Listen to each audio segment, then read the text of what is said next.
Sa mga kaitek, ganyan magpatuyo ng balahibo ang mga itik. Ayan o, tinutuka-tuka nila.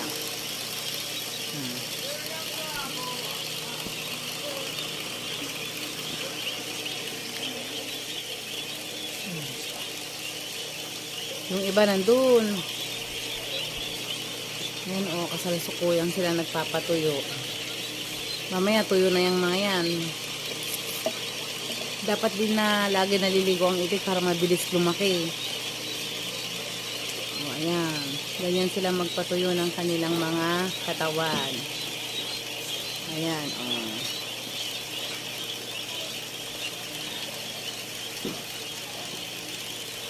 Ganyan, mga kaitik.